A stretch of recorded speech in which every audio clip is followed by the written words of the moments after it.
there's less like checks and balances. We basically like don't have the bouncer at the door that's like, hey, maybe you don't want to buy this thing. Our brain is just like, send it through. It's all good. So we're more prone to impulse spending. We also have lower than average levels of dopamine in our brain. So we are more hardwired to seek out dopamine. And like a big source of dopamine is shopping or spending because you get dopamine anticipating it, you get dopamine in the store, you get dopamine when you buy something. If you order online, you get dopamine waiting for the package. And then when it arrives, like it's just a dopamine machine, basically. Hi, Journeyers. I'm excited for today's special guest, Ellyce Fulmore, who is a queer and neurodivergent financial educator. She's a content creator and soon to be published author of Keep Finance Personal and the founder of The Queered Co., a financial literacy company. Her approach to financial literacy goes beyond the conventional, focusing on the intersectionality of identities and lived experiences, which, oh my gosh, I'm going to love this conversation already, Elise. So welcome to the podcast. Thank you. Thank you so much for having me. I'm so excited to be here. Yes. Now, I always love hearing the journey into how, you became the educator that you are, how you now talk about money and are writing a book. So I love that our journeys are a little similar here. So tell me about your own personal finance journey and what that looked like when you found out about or when you decided to be more intentional and what you did to get to where you are now. Yeah, so I always struggle with like succinctly telling this story because I feel like it's just like, for me, it was kind of a slow burn. It wasn't necessarily like one big moment, but it started back when I was in university and I had accumulated quite a bit of debt through student loan debt. I had about $20,000 of student loan debt, and then I had about $15,000 of high interest debt, which was a combination of credit card debt and lines of credit. And I was in a kinesiology degree and hoping to become a physiotherapist. And that was kind of like my life path. So I thought I had it figured out. I thought like these student loans are worth it because I know what I'm doing. And then I had this moment on like near the end of my degree where I was like, I don't want to do physiotherapy and what the heck do I want to do? And that kind of sent me down a spiral because suddenly I was like, I have all this debt and like, was it worth it? And like, why do I have all this debt? And it kind of like brought me back to reality a little bit. And so I dove into like my own journey with personal finance, but also just like personal development and trying to figure out like who I was and what I liked and what I wanted to do with my life. And also trying to figure out how to pay off my debt.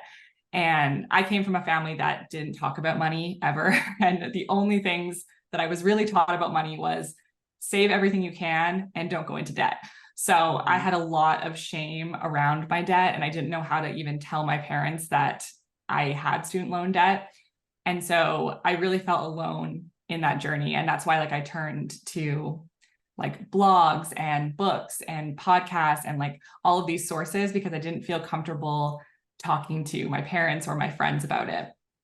And through that journey, especially when I first started it, there wasn't a lot of diverse experiences being portrayed in the finance space. And it was the main big people to learn from were all like these older white men that were like just making you feel like crap for doing anything and like having any enjoyment in your life. And so I really didn't resonate with them. And I really struggled with implementing their advice because I felt like it just didn't translate into my lifestyle and the goals that I wanted. And, I was someone who wanted to travel a lot. I didn't know if I wanted to get married. I didn't know if I wanted to have kids. And so all these paths to building wealth are very much based on like a typical nuclear family, that path, the white picket fence, all of that. So that is what kind of prompted me to start talking more about as I was learning my own personal journey and like as someone who was younger and who was a woman.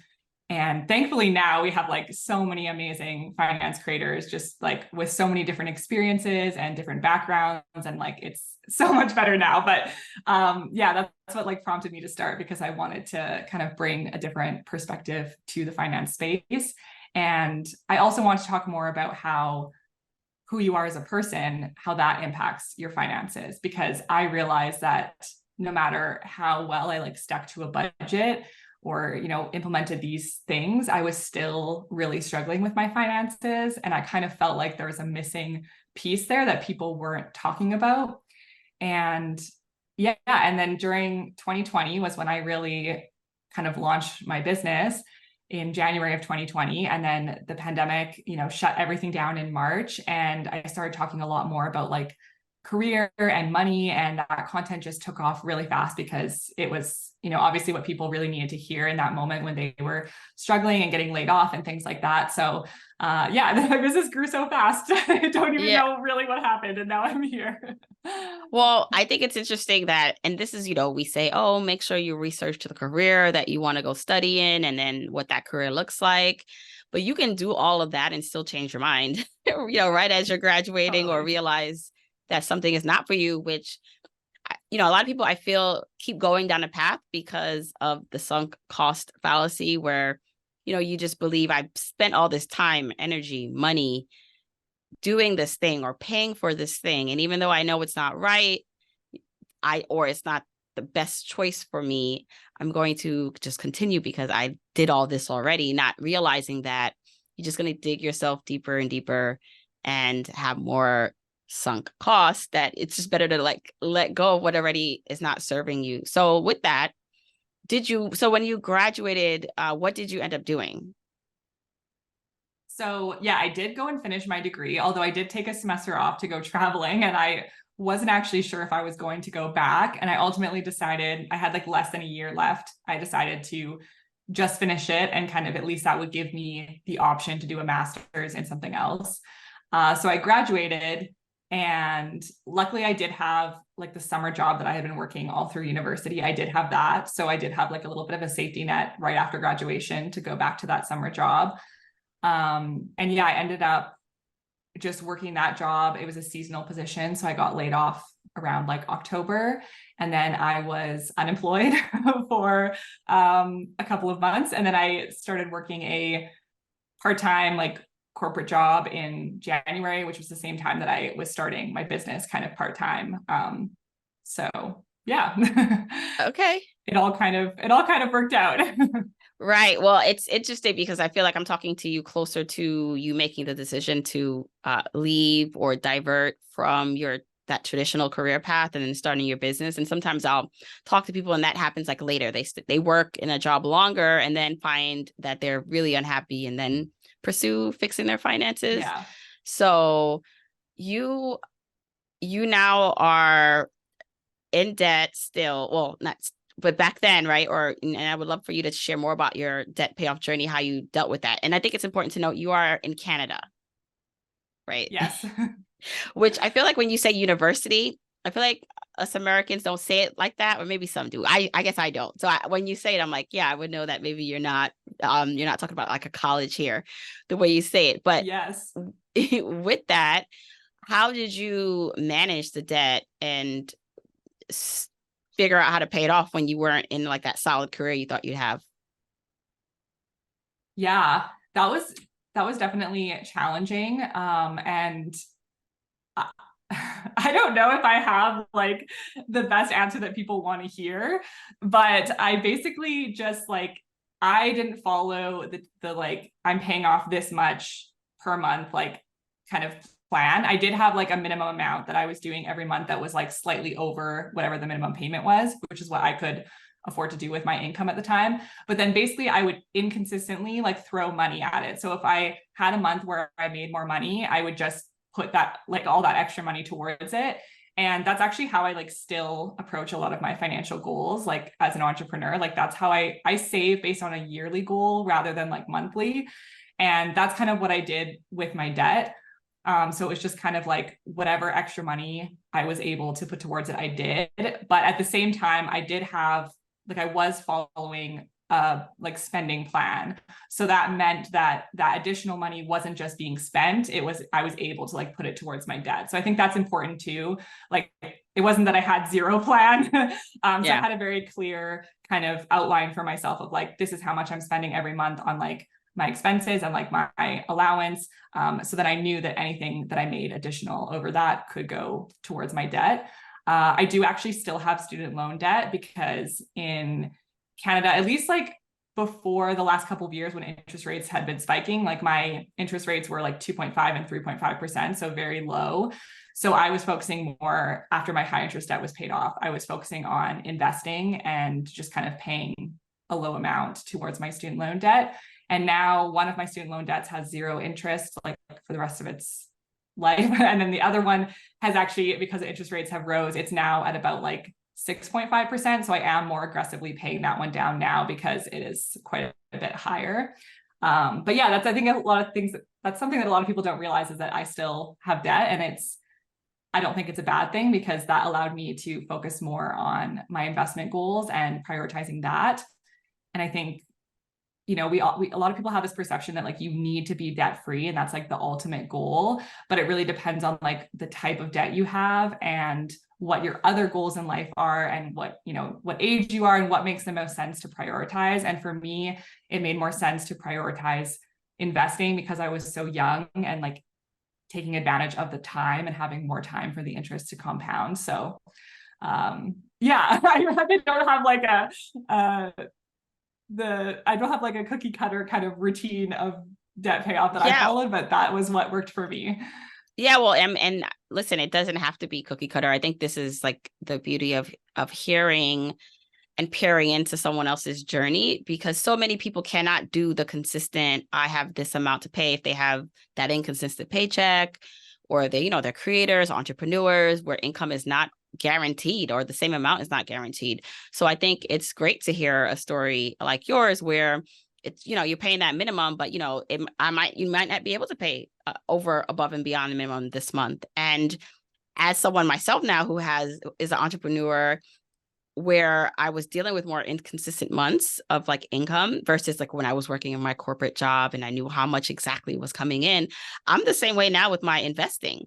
You know, it's hard for me. We do like a minimum every month that I invest to my solo 401k, but it's typically at the end of the year, once I know, okay, I have a clearer picture of where I am financially and how much I actually made, that I will then, I would put aside money and then, you know, dump it into the 401k and all that. So it's great to share that it's not cookie cutter and that, you know, you have to do what works for you. And I love you sharing about the debt, because I agree that typically you might hear, oh, pay off all your debt, but that's not the case or necessary for everyone. Mm-hmm. Yeah, so this is 100%. what, yeah. So this is what it means when you keep finance personal, right? Yes. Yeah, there is no cookie cutter routine. And I think, yeah, I get so used to like, and you understand it, and I know you do. I think I get so used to like going on interviews where they want me to give that really clear, like one piece of advice. And I think I struggle, like obviously I have a lot of pieces of advice to give, but I think I struggle with like prescribing one certain method or way to do things, because I totally believe that everyone's approach is going to be a little bit different. And there's so many different approaches you can take. So yeah, I mean, whatever's going to work for you is going to be, I always say like the best debt repayment method is the one that works for you and the one that you can stick to. Right, right. Now, when you talk about being neurodivergent, what does that mean? And then how did you identify that within yourself? And then how did you see it impacting your money? And then we'll talk about what you did to help kind of operate in that. Yeah, so I have ADHD. I'm diagnosed with ADHD, and I've kind of self-diagnosed myself with autism. I haven't really dove into that a lot online. So I won't talk a lot about that, but I do have ADHD, and I actually figured that out because of TikTok. So that all happened in 2020. 2020 was like my year where my life got turned upside down in so many ways. But yeah, I was on TikTok and I had been struggling with some like health issues. Like I was really struggling with daytime fatigue and like sleep issues, and like that was really affecting my like focus, and it all tied back to ADHD. But at the time I was like, doctors couldn't figure it out. I was going for these sleep studies, I was getting blood tests, and then I go on TikTok and I see people talking about ADHD, and I still had the kind of stereotypical definition of ADHD in my brain. So that's why I never thought that I had it, because I kind of thought of like the hyperactive little boy in school that can't pay attention, and like that wasn't me. So I was like, oh, that's I don't have that. But then I started learning about how it can show up in so many different ways and how it's especially different in women. And so I went to my doctor and I was like, I'm pretty sure I have this after like doing all the research, taking all the tests. And I was like, I'm 100% sure pretty much that I have this. So like, you need to test me. And yeah, and then that eventually led to a diagnosis. And it was after that that I started to put together all of the little ways that ADHD impacts my money. And actually, I feel like I'm still having moments where I'm like, oh my God, this makes so much sense. Like while I was writing my book and telling stories of like the past, I had so many times where I was like, this was because of my ADHD, or like ADHD had a large role in how those events played out. So yeah, it affects my money in basically every single way. Yeah. And yeah, it's been a journey figuring that out and like understanding that better. Well, can you share some ways specifically, like what that looked like in situations? So one of the big things that kind of affects any sort of like type of neurodivergency, which is basically just like when you have your brain operates in a way that is different from the like quote unquote norm, which I don't like that wording, but that's what they kind of say, the typical brain. So one of the things that affects almost all neurodivergencies is an impact to your executive function. And your executive function is basically like the manager of your brain. So it's responsible for like scheduling, planning things, organization, time management, all of those types of things. So it's kind of like the overseer of tasks in your brain. So when that's affected, it impacts your ability to plan things, to plan long-term, to manage your time efficiently, to organize things. And that spills over into your finances in so many ways. So a big one is like just forgetting things, forgetting to pay bills, forgetting to return things, not having your accounts organized or money organized, struggling to stick to budgets, stick to different plans, time management. Like a big one for me was like never having time to like pack my lunch, and then like never having time in the morning. I'm always like running late. So I'd always like, stop for coffee, and then I'd always have to like buy my lunch and things like that, which like impact my money. Impulse spending is also a huge one. So like our brain has like basically the impulse control section of our brain is impacted. So there's less like checks and balances. We basically like don't have the bouncer at the door that's like, hey, maybe you don't want to buy this thing. Our brain is just like, send it through. It's all good. So basically more impulses go unchecked. And so we're more prone to impulse spending. We also have lower than average levels of dopamine in our brain. So we are more hardwired to seek out dopamine. And like a big source of dopamine is shopping or spending, because you get dopamine anticipating it. You get dopamine in the store. You get dopamine when you buy something. If you order online, you get dopamine waiting for the package. And then when it arrives, like it's just a dopamine machine, basically. So yeah, those are some of the things, but it's really everything. And another one is motivation. Mm-hmm. So for people that are neurotypical, they can think that they should do something, and then that will motivate them to do it. So they can say, I should be saving for retirement. And then that will be the motivator that will be like, okay, I'm going to sit down, I'm going to plan out how to do that, how much I should be saving. Whereas someone with ADHD, they can want to do something and know that they, should do something, but our brain is not, it's like, feels like climbing a mountain to then go and do that task. Like, it's not as simple as just being like, I should go empty the dishwasher, so I'm going to do it.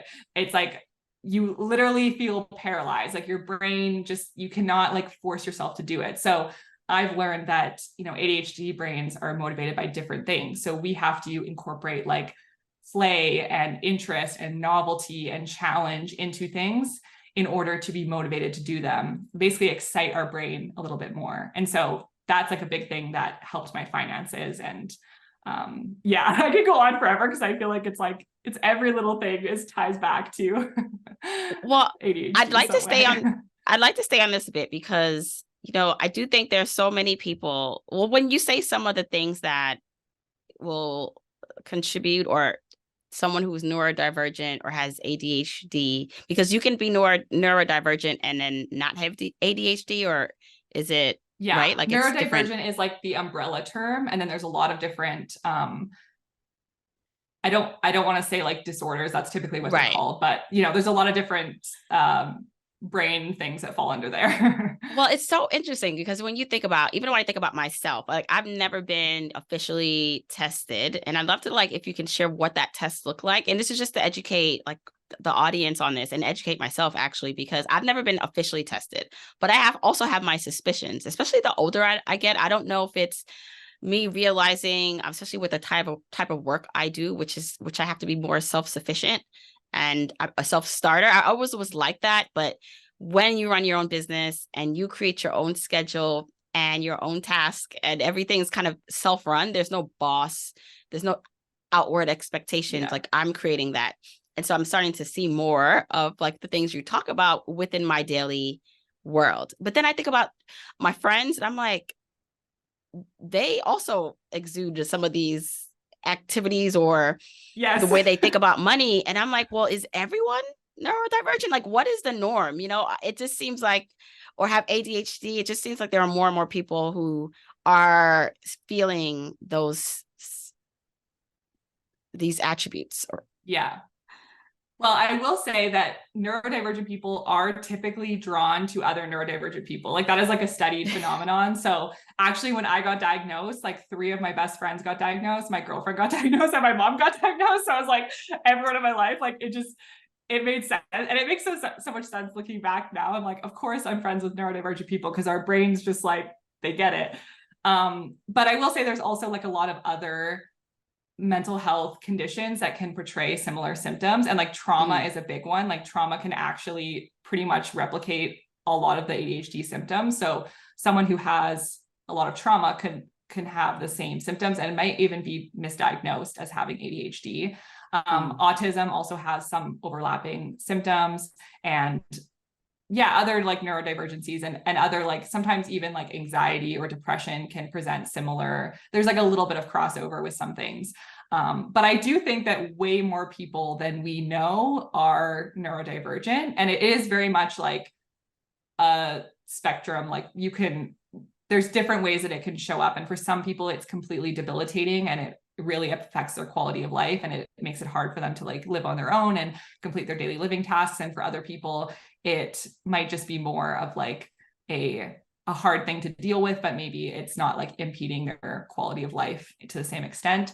So yeah, I think there's going to be a lot more research coming out like soon that will kind of shed a light more on this. But I know that like the numbers of people being diagnosed is going up and up like every year. It's insane because people are just learning more about how it shows up and how it's different in different people, because the research used to just be like, this is the one prototype. And now we know that there's so many different ways. So I think like I make a lot of ADHD focused content, but I also feel like my content speaks to almost a lot of people, because so many of the things, even individually, that people with ADHD struggle with, everyone can struggle with too. It's just a different way that it shows up in your brain. Like everyone can struggle with sticking to a budget, but just the reasons why someone with ADHD might struggle might be different, but it doesn't mean that you still can't benefit from like the tips or the advice. And I feel like if you see something that's resonating with you and working with you, like just go with it. You don't have to be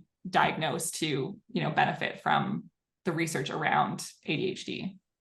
Right. And it sounds like going to your doctor, if you really want to get officially diagnosed, you should go to a doctor to get it done. Yeah, so it's kind of confusing and it might be different in the US too. I think self-diagnosis is very valid if you have done your research and you like have thoroughly looked into it and looked into the research. I think that's very valid, especially like in the US, like if you don't have healthcare, like the costs of things. Here, like, so basically, if you want like the government diagnosis, you need to go to a psychiatrist, and it's like a very long wait, like minimum 3 months, but typically like years, depending on where you live here. And that one's like a more in-depth study. I got diagnosed through my doctor, so it's a little bit different. It's not like the official, like I don't have like government documents that say that I have like a disability. I have, it's just my doctor who did multiple tests on me. So like there was like talking in person, him asking me things. There was questionnaires that I filled out. And I also like got prescribed to go to therapy and talk to a therapist and that kind of thing. And then that was like what led to my diagnosis, but it's technically not the same as like a clinical diagnosis, if that makes sense. And I don't know, the process might be different in the US, but I think the best place to start is with your doctor, because they will be the one that can refer you to a psychiatrist if that's the route that you want to go. Right. And I think ultimately, I thank you for also just saying self-diagnosis, because I know a lot of times, like you said, there is a sense of privilege and, just go to a doctor, especially if you are, within the US where, not everyone has affordable healthcare or healthcare at all. And so having that self-awareness to even notice something is different or challenging to you, and then like admitting that like is like a big first step. But then also giving yourself grace, like not even if you don't understand why or if you have it or not, to give yourself grace on why things may just look different for you versus when I'm sharing something or saying you should do this. And it's understanding that, well, maybe there is a reason why, and being like having grace, because nothing is being shaming yourself and that, self-deprecating, the thoughts about, why am I not doing this? Or this seems so easy for other people. Why is it so hard for me? That is not going to help you get further where you want to go.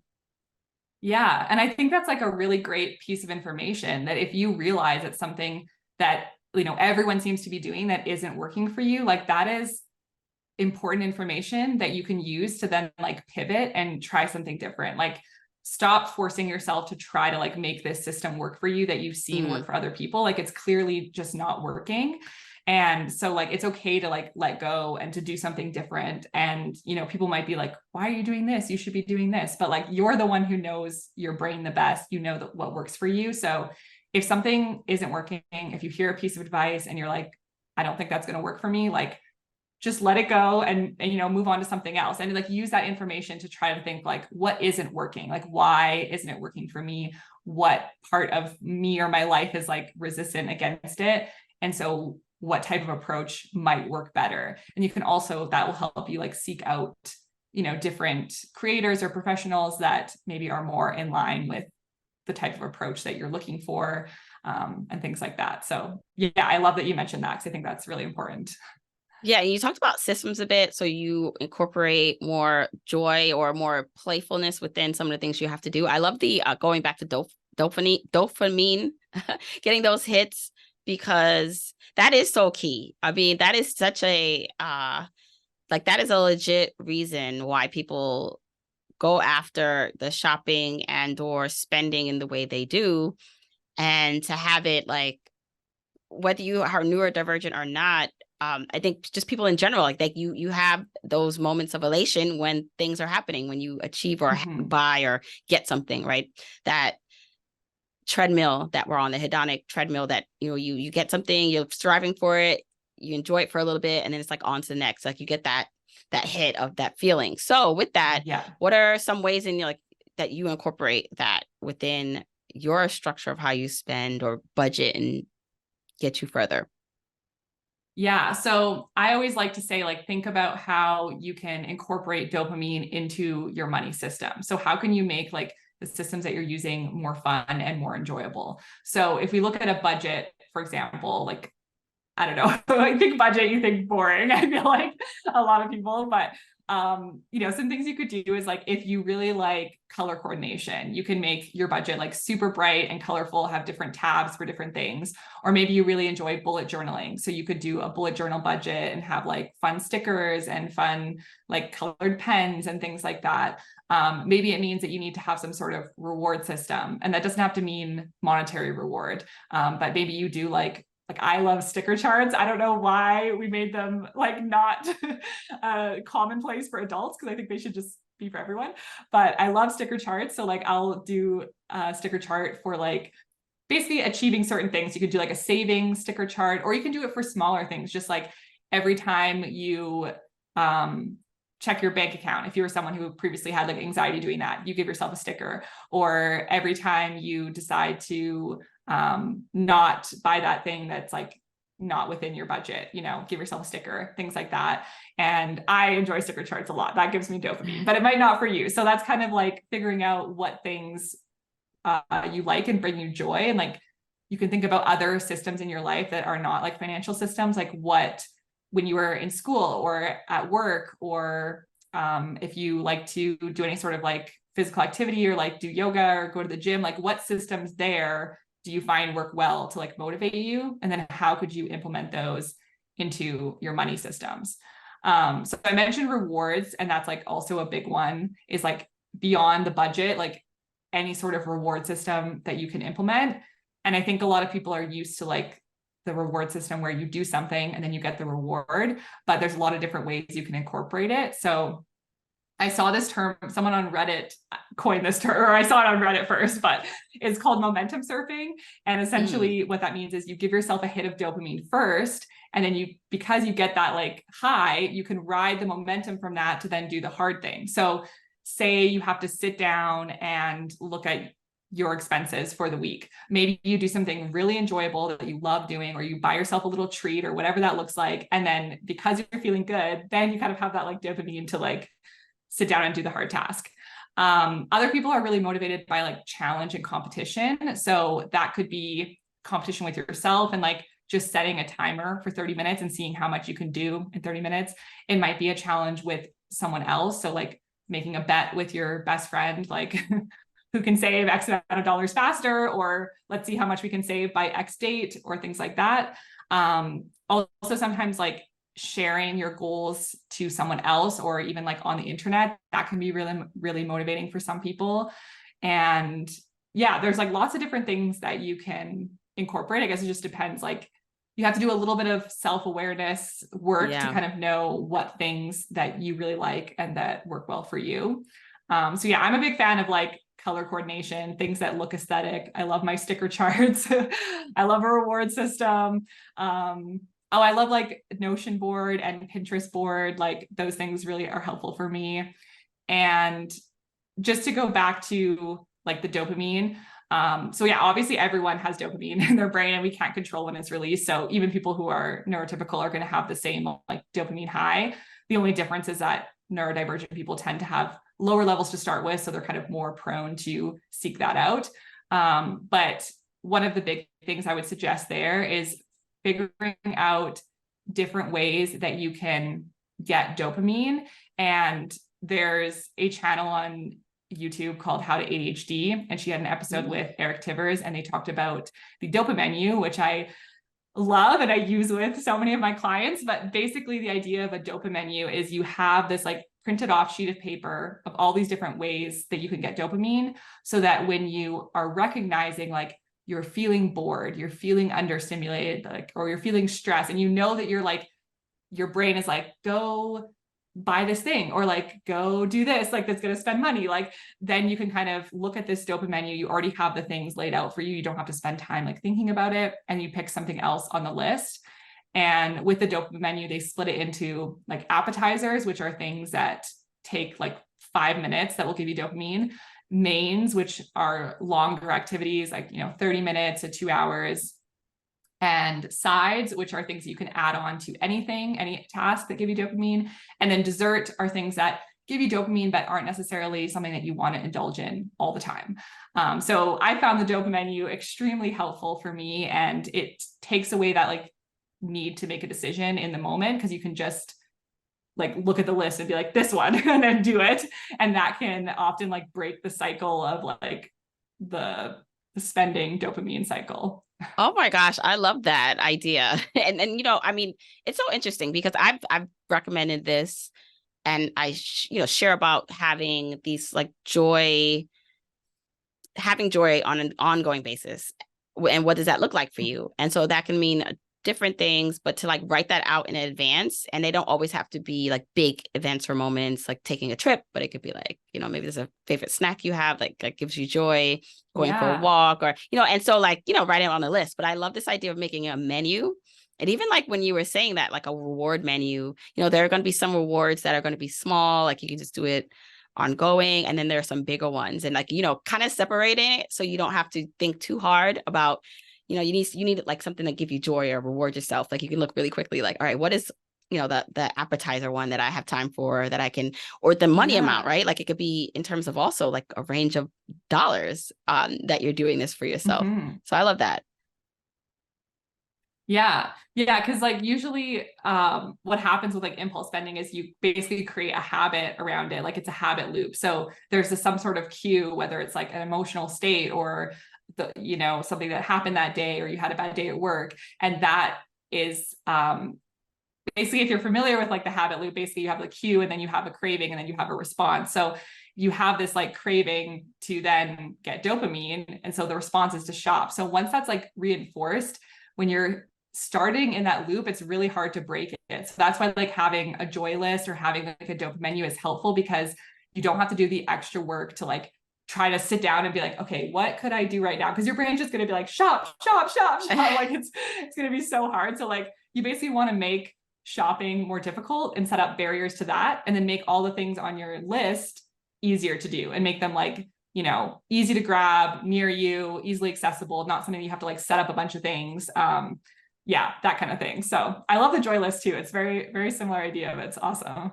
Yeah, we'll link that episode, that channel too in the show notes so people can check that out. Now, in terms of your like financial journey, I'm always curious, especially because you're from like Canada, like how I know how it's different, like how investing is different in Canada versus like the US. I know like all advice is not like blanket, like, some is like, you want to pay off your high interest rate debt, you want to invest something, but I know the systems to invest in Canada are a bit different. But if you share like what that looks like for people and how you've been able to do better within the Canadian system with your money. Yeah, I mean, they are different, but there is like similar products that exist. Like the TFSA is often compared to like the Roth IRA, and then the RSP is often compared to like IRA or like a 401k or yeah. So I've done a like breakdown of this before, and I feel like I would would have to look at the list for the exact differences. But I think the TFSA has a lot more flexibility because I believe like with the Roth IRA, there's like, you can't pull out money until a certain age, right? Yeah. Well, you can pull out your contributions because it's already taxed without penalty and without paying taxes because you already did that, but you can't pull out the growth without paying a penalty before the standard age. Right. Yeah. So that's a big difference. Like the TFSA is a lot more flexible. So like I can pull all the money, like I can pull it out whenever, and I can use it for anything I want. The RSP, if I pull out money, it has to be for either first-time home buying or continued education. Otherwise, and like that money you still have to repay within a certain amount of years. If I pull that money out before a certain age, those are the two things I can pull it out for with the RSP. So that's a difference. They just introduced the like first-time home buyers savings account. And I haven't really dove into that a lot, but it's basically like a investment account specifically for buying a home. And there was something I was going to say that just left my brain. Yeah, no, it's good. I know that that was off a cuff question, but it's just interesting to hear or just educate other people who are not familiar. Like there is a little bit of a difference. And then we are able to like for like the standard retirement accounts, take out like the no penalty loans for some of the things you talked about. But again, it's just, a bit different. Now talk a bit more. I just remembered. Yeah. Oh, go ahead. Sorry, I just remembered. I was going to talk about home buying. So like, this is like probably the biggest difference is that in Canada, you can only get up to a 5-year fixed mortgage. And I know that in the US, you can get 30 years. So that is like a huge thing that makes home buying a lot more difficult in Canada. And I shouldn't say a lot more difficult. I mean, it's difficult everywhere, but like, if I were to buy a house and I locked in like a 5-year mortgage rate, that like I can only lock it in for 5 years. And then that means after that, I'm going to have to renegotiate. So like, depending on what the interest rates are at that time, which is like a lot of people are going to be in trouble in the next couple of years because they locked in a really low rate in 2020. And now the interest rates are so high that they're going to be like, some of them people are going to have double or more of their mortgage payment and like they'll default. So Wow. it's like Well, a big I never, difference. yeah, that's something honestly I did not know that you can only get up to a 5-year fixed mortgage. That definitely would impact, especially if you bought something that you really, couldn't afford, and it was just the interest rate that was allowing you to purchase that. Wow. Yeah. Yeah. When I found out the 30-year fixed rate in the US, I like lost it. It's like mind blowing to me that like basically your whole like mortgage period, you just have the same interest rate. Like that Yeah. blows my mind. Well, also healthcare is different, right? Which I think Yes. it's a big impact on finances, or even being an entrepreneur. So are Totally. you a full-time entrepreneur and you have your own business? Mm-hmm. So Yeah. with that, right? Like I know that for some people, especially if you don't have a partner, that you can then go on their insurance. Um, that's a big deciding factor, which it's like it shouldn't be, but it is, like that you don't get health insurance because health insurance, depending on just what you need, can be very expensive. So talk a little bit more about Yeah. that. That helps your finances, right? Yeah. And I think people like have a misconception about what our like healthcare is in Canada. Like, yes, we have more stuff that is like free and covered. Like I can go to the doctor for free. I can get certain like simple procedures done for free, like taking blood and things like that. But like going to the dentist is not free, going to the eye doctor, going to therapy, like all of those things. So like most people still need health insurance in order to like afford all of the things that they would need to like take care of themselves. So that's still an expense for us here. But yeah, definitely being an entrepreneur, like that is a difficult thing. Like me and my partner both are like entrepreneurs. So we currently don't have like healthcare beyond like the basic free healthcare. And that's something like we're looking to get. I'm trying to get the like, because I have a corporation, I can get like a healthcare spending account. I can get all those things, but it's like I can't easily sign up online. I have to like call someone and set it up. And so that's an ADHD thing right there. I was like, just keeps putting it off and it feels like a mountain of a task. But yeah, that definitely is like a big thing that does impact your finances. Like, and especially if you have any sort of like, if you're chronically ill or if you have any sort of disability that's going to involve like more ongoing healthcare costs in both the US and Canada, that can severely impact your finances. And I think what you were mentioning is that it impacts your choice or like your decision in becoming an entrepreneur, or like even I feel like that can also impact relationships as well. Like, kind of going back to like being stuck in a, maybe not the best relationship or an unhealthy relationship, but money can be a huge thing. Or like if you have access to healthcare because of your partner, that could be a huge thing that keeps you kind of stuck in that situation. So yeah, that is definitely a big one, I think, across North America. Yeah. Well, talk a bit more about identity. So I know that, for you, it's really important. Like, let's share just like the aspects that we like define our identity and then how that impacts how we deal with money. So can you kind of list like all those aspects, and then we can talk through how that changes, why that should change the way we approach our finances? Yeah. So I like to think of identity as two parts. So the first part is your personal identity, which is basically the characteristics that you define about yourself and that make up your sense of self. So like you're a teacher, you're a sister, you're a mom, you're a scary movie fan, you're a dog mom, like whatever that looks like. Those are kind of like you've prescribed those characteristics to yourself. That's how you identify and how you see yourself. And then you also have social identity, which is the characteristics that you're essentially born with that you then kind of you identify with certain groups, and those are kind of like those are out of your control. So it's how others define and perceive you as your social identity, and your personal is how you define and perceive yourself. And obviously like I'm talking about them separately, but they're very interwoven and there can obviously be overlap. But then your social identity would be things like your gender, your race, your ethnicity, your if you have a disability, if you are neurodivergent, your age, your social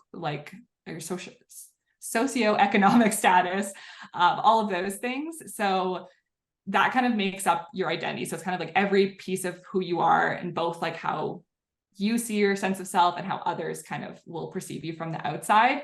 And those things all impact your money in so many different ways, because those are essentially, it's who you are and what your life has been comprised of, and also how you move through the world. So like your social identities will really impact your access to power and privilege, the systems of oppression or barriers that you face, and the opportunities or lack of opportunities that you receive. Like that's really going to impact your ability to move wealth as you move through the world.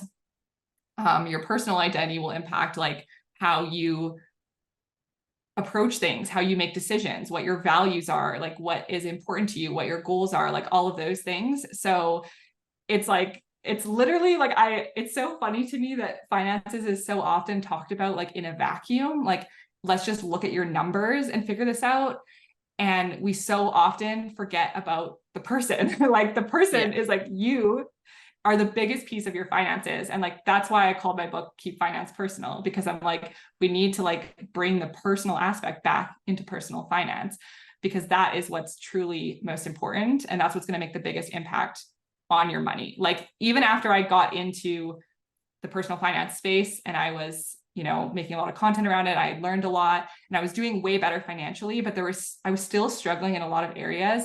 And that didn't change until I started recognizing like my ADHD and like my mental health and like my sexual orientation and like all these different things that were impacting my money. And that's what like really changed everything for me and really like made money a lot more like fun and enjoyable and a lot easier to implement, because I like understood the ways that it can fit into my life and what things did or didn't work. And I think just like that understanding of like, yeah, here's who I am and here's how that affects my lived experience. And so that I can apply that to whatever money management system that I'm going to use.